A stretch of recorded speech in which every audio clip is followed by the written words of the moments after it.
Thanks for joining us on another day, another evening. This one, Thursday the 7th, another day above normal. And we're hardly ever normal in Kentucky, especially the eastern part of the state, weather-wise, and I'm sure some other reasons as well. And we're not normal in the forecast. We're going to go from above normal to below normal as far as temperatures are concerned.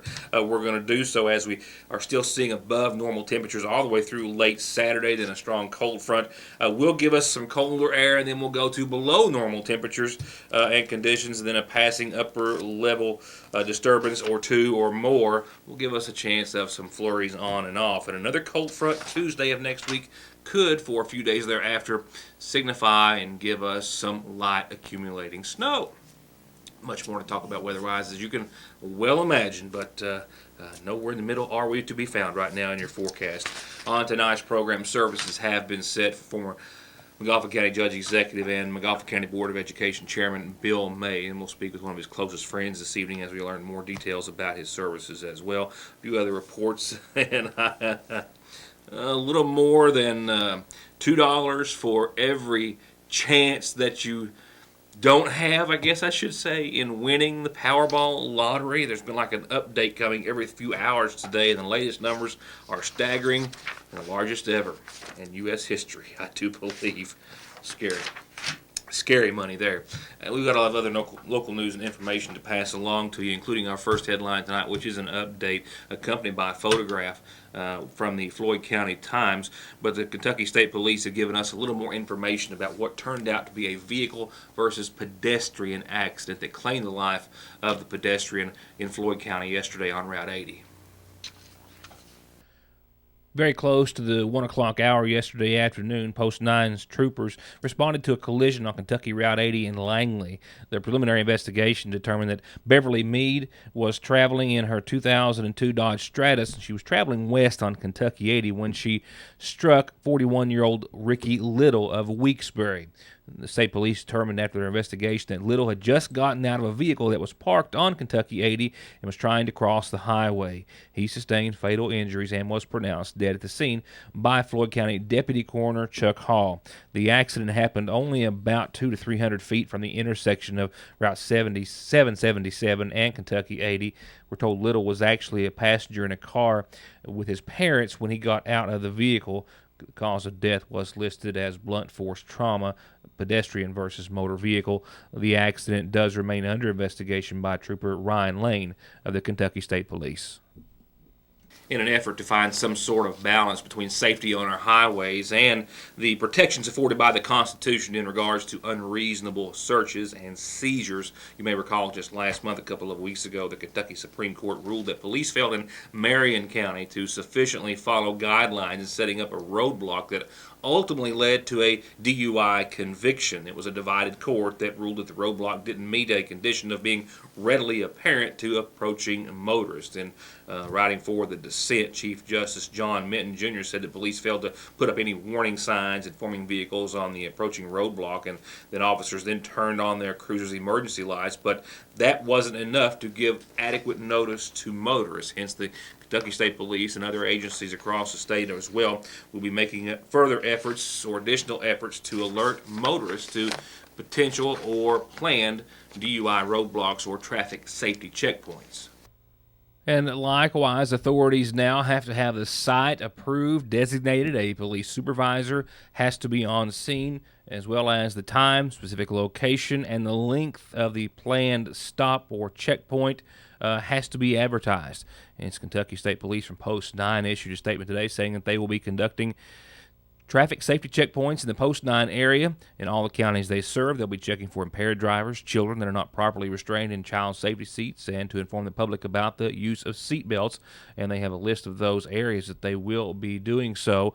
You can go to their website from there, from KentuckyStatePolice.org, find Johnson County and McGoffin County and the other counties that they serve. An example or an actually specific location for all planned stops are listed, no time or date. However, they will be making any and all efforts, we are told, to advertise and to make motorists aware upon coming into the impending checkpoint area that authorities are there, as they are there in an effort to keep all of us safe as we travel the roads, safe from drunk, distracted, or other dangerous-minded or acting drivers.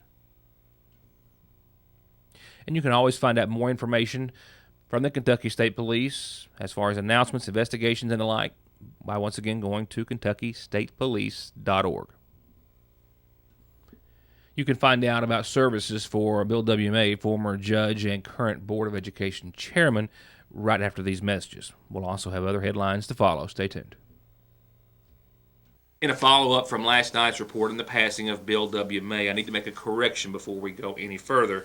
As I do every evening, I concentrate very hard to make sure I read exactly what is before me. And in yesterday's notes, I had abbreviated Big Sandy Community Action Program as CAP, which also often in my mind stands for the Christian Appalachian Project, knowing full well that Bill had retired from the Big Sandy Community Action Program after serving for 27 years and retiring as the CEO of the organization. I did misstate it as the Christian Appalachian Project, with my apologies. And I think most everyone who knew Bill well aware of that, but we needed to make the clarification nonetheless. I do so tonight as we now have the services which are have been arranged in his honor. I also spoke with one of his closest friends earlier today about his passing.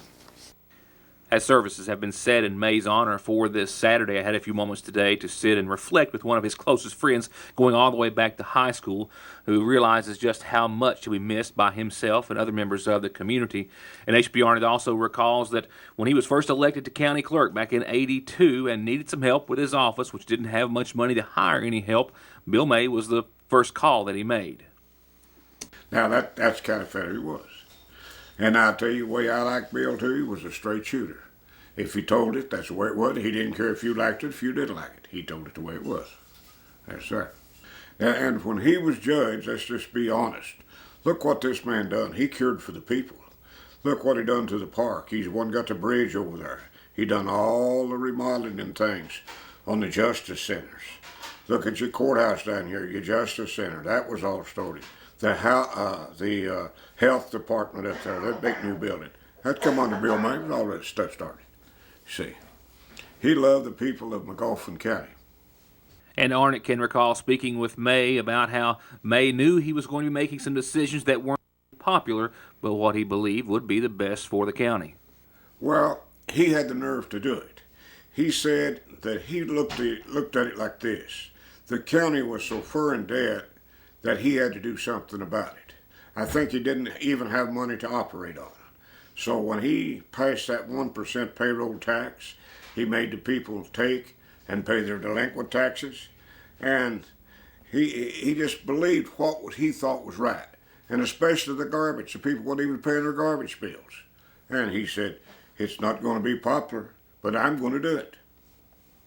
And HB tells me that he knew the bill would take the same path when he was elected to the McGoffin County Board of Education 3 years ago. I knew what he would do would be best for our children. Because Bill took an interest in anything that he did, he took an interest in that. And I knew when he got school board member and then he made chairman, I knew he would make the best decisions for the children. I knew that. So it sounds like you have a lot of respect for him as a judge and as a board member and just as a friend. Oh, you better believe it. Why, he loved me and I loved him. Yes, sirree. And I don't care who knows that. A great friend. Yes, sir.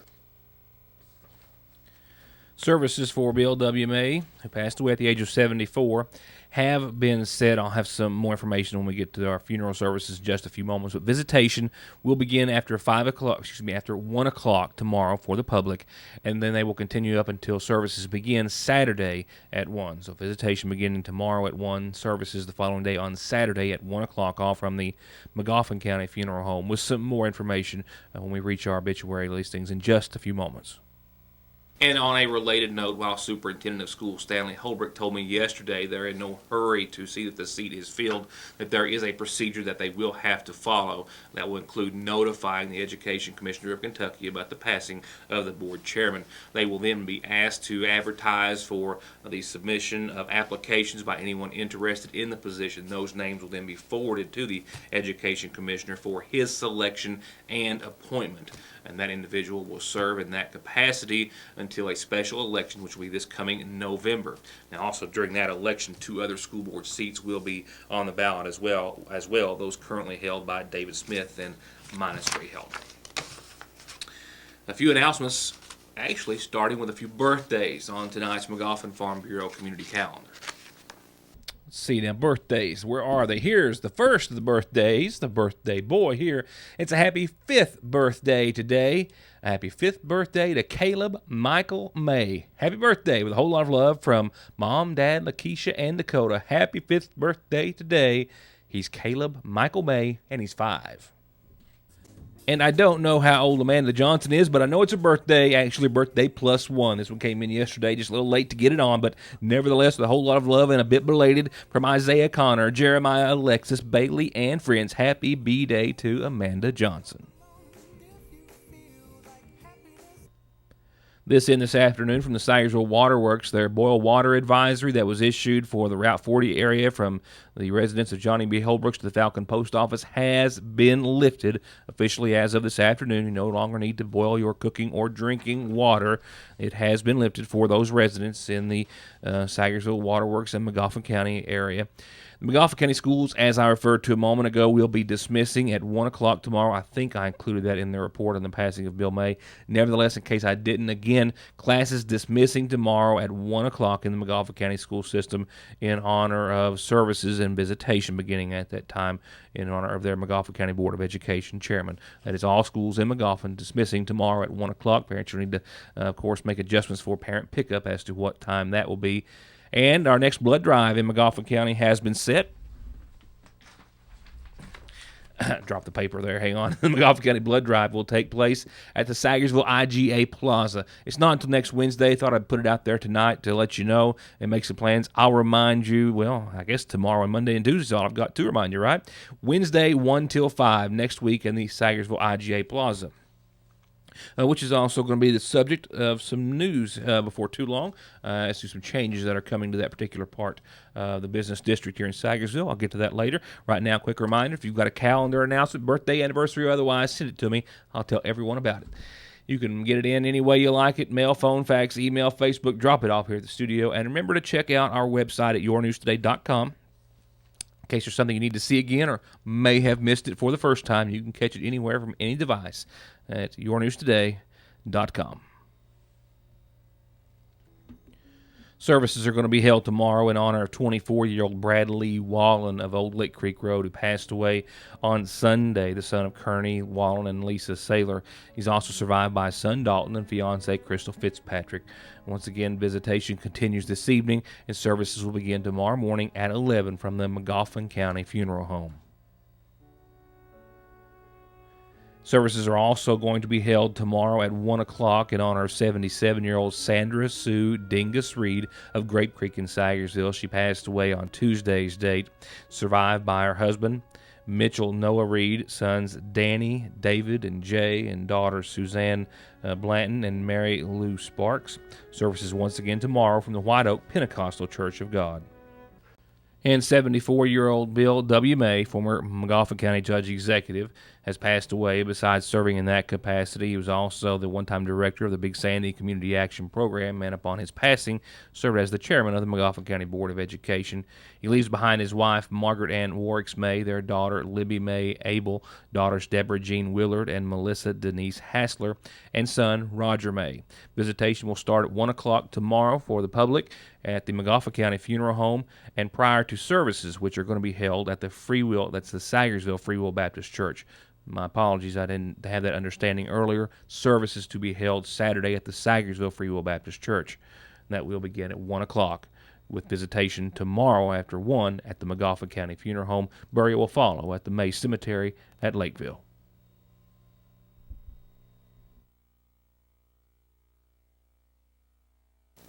Tonight's program was taped a little early in an effort for myself to make it to Morgan County for Andrews Middle School academic banquet. So any breaking news that may have taken place from, say, 4 o'clock on will be on tomorrow night's program. I'll also have some indictments released today by McGoffin County Grand Jury that I hope to be able to release at least in part on tomorrow's program. But before I try to get out the door and hit the road, well, it was a dream. It was a dream shattered, as is most always, 99.99 and a bunch of other nines on it percent of the time, but you still have a chance to win, and should you do, it would be, as I said earlier, scary money. Well, indeed, the dream lives on. I don't know that I can dream that big, and indeed, I think it would be scary. I'd like to just have the taxes on it, or a little bit of it. I'm not greedy. $700 million, and it's expected to climb. Of course, the Powerball jackpot, a monster jackpot last night, was $500 million. It's already up to $700 million today, so you can very well expect ticket sales to further hike what is already the largest United States lottery jackpot in history. I'll have a ticket. I suspect most of you will as well, and I suspect we'll be donating it like we always do. But at some point, someone, and more than likely maybe more than one individual or group of individuals, are going to win the largest jackpot in Powerball and U.S. history. The cash option, the cash option right now, $428.4 million for Saturday night's Powerball drawing. Yeah, it's hard to say it and not laugh. All right, let's power on through tonight's Licking Valley RECC forecast. 57 degrees is where I peaked today at the studio in downtown Sagersville. I'm at 43 and falling, on our way to 36 degrees tonight. We'll see increasing clouds and some showers move in. A lot of systems coming through. The first will give us a chance of some showers. 100% chance of showers in the morning. They'll start to work their way into our area, I think, by around the 5 a.m. mark, and the majority of them will be seen by about 11 tomorrow morning or by the noon hour on your Friday. Thereafter, we'll start to dry out for a little while, mostly cloudy thereafter the showers. 55 for tomorrow's daytime high, a low of 38, still well above average. Saturday, we also see temperatures once again above average, and we'll also see, after cloudy and dry conditions Friday night, showers will return by Saturday afternoon. Sometime around 4 o'clock or so, I expect showers to be back into the area, continuing temperatures well above average, as I said, at 55 degrees. Showers and maybe even a thunderstorm or two Saturday night. Yep, cannot rule it out. And Saturday night's low of 40, well, certainly well above average. More than likely, we're going to see showers, nothing heavy, no major accumulations, but we're going to see some rain off and on throughout most of your Saturday. Sunday, a chance of some showers before noon, a slight chance thereafter. After around 3 o'clock, temperatures are going to start to fall when a cold front comes in, and that will change possibly some lingering precipitation into some snow by Sunday afternoon and into Sunday evening and night. A slight chance of some flurries by Sunday evening, and then that round of precipitation will be over for now. What won't be, or what will just be cranking up, is the temperatures. 33 for your estimated high on Monday. Nighttime lows back around 19. Mostly sunny, clear, and cold for your Monday. Tuesday, similar conditions, but around 39 and mostly sunny. After Tuesday of next week, into your Wednesday and Thursday, that's when we could take a hit with some Arctic-like air. Well, maybe not Arctic-like, but Arctic air. Tuesday, 39. But like I said, after that, Wednesday, we fall back closer to 32 and maybe even lower than that. But we'll talk more about it a little bit tomorrow, certainly at the first of next week. And I know I refer to it perhaps far too often, but time has flown by yet again. Tomorrow is Friday. We're staring at the weekend. Join us then. We'll talk about your weather, for which, as well as other news that I promise, as always, you'll only see if you tune into Your News Today. Good night. Stay warm. Thank you for watching.